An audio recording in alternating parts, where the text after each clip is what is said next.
শামুকের খোলস থেকে তার শ্বাসগুলো বের করে যে তরকারিগুলো আমরা রান্না করি, আমি মনে করি হচ্ছে সেই তরকারি থেকে চকচক শামুক যেটা আমরা রান্না করি সেটা বেশি ভালো, মানে আমার সেটা বেশি ভালো লাগে আর কি। তো আজকে হচ্ছে আমি আরেকটা শামুকের রেসিপি নিয়ে তোমাদের সামনে চলে এসেছি। কিভাবে রান্না করলাম, রান্নার জন্য আমাদের এখানে কি কি ইনগ্রেডিয়েন্টস লেগেছিল সবকিছুই থাকবে আজকের এই ভিডিওতে। আজকের এই শামুকগুলো ছিল একদমই কাদামাটি দিয়ে ভরা, সদ্য বিল থেকে তারা তুলে নিয়ে এসে বিক্রি করছিল, তো আমরাও সেখান থেকে কিনে নিয়ে এসেছিলাম। প্রথমে আমরা শামুকগুলো ভালো করে ধুয়ে নিব, মানে ভালো করে পরিষ্কার করে ধুয়ে নিতে হবে যেন তার গা থেকে কাদামাটিগুলো একদমই চলে যায়। শামুকগুলো ধুতে ধুতে আমার অবস্থা একদমই 12টা বেজে গিয়েছিল। আর তারপর তোমরা আমার হাতের অবস্থা তো দেখতে পাচ্ছ, হাতের আঙ্গুলের লোমগুলো একদম পুরা মাটি দিয়ে ভরে গিয়েছিল। শামুকগুলোর গা থেকে কাদামাটিগুলো একদম চলে যাওয়া পর্যন্ত আমাদের প্রায় 10-12 বার মতো শামুকগুলো ধুতে হয়েছে। শামুকের গা থেকে কাদামাটিগুলো অনেকটা চলে যাওয়ার পর আমরা আবার একটা ঝাঁকার সাহায্যে শামুকগুলো ভালো করে মেজেছিলাম। তোমরা দেখতে পাচ্ছ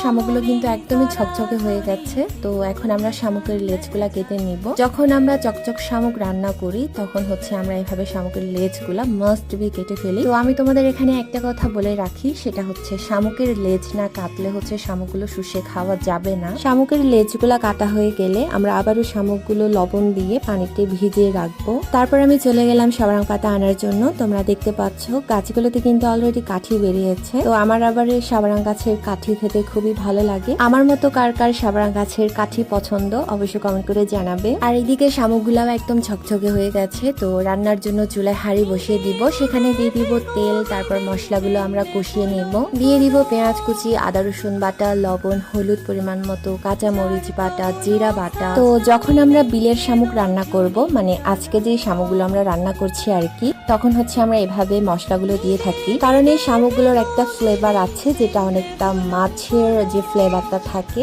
ঠিক সেরকম। তো তার জন্য হচ্ছে এই মশলাগুলো মাস্ট বি দিতে হয়।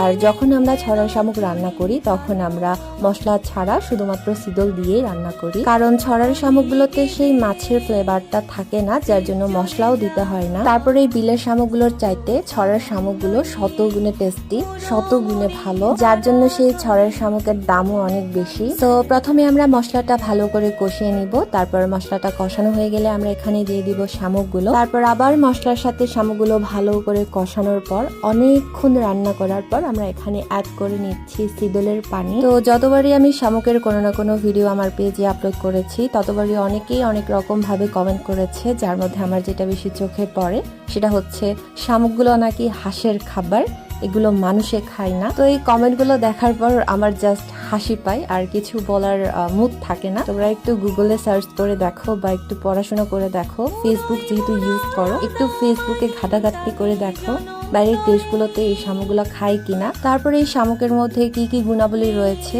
এই সব কিছুই তোমরা একটু গুগলে সার্চ করলে পেয়ে যাবে। সিদলের পানিটা দেওয়ার পর পানিটা যখন ফুটে গেছে তখন আমরা এখানে অ্যাড করে নিয়েছি চালের বাটা, আমরা চাকমা ভাষায় যেটাকে গাভি বলি। তারপর হচ্ছে সাবারাং পাতা দিয়ে তরকারিটা নামিয়ে নিয়েছি। তোমরা এখানে জাস্ট কালারটা দেখো, খুবই সুন্দর আর খেতে তো অসাধারণ হয়েছে। তোমাদের কেমন লেগেছে অবশ্যই কমেন্ট করে জানাবে। সে সাথে আমি আজকে বিদায় নিচ্ছি, দেখা হবে নতুন আরেকটি ভিডিওতে নতুন কোনো রেসিপি নিয়ে। সবার জন্য সবাই ভালো থেকো, সুস্থ থেকো, টাটা বাই।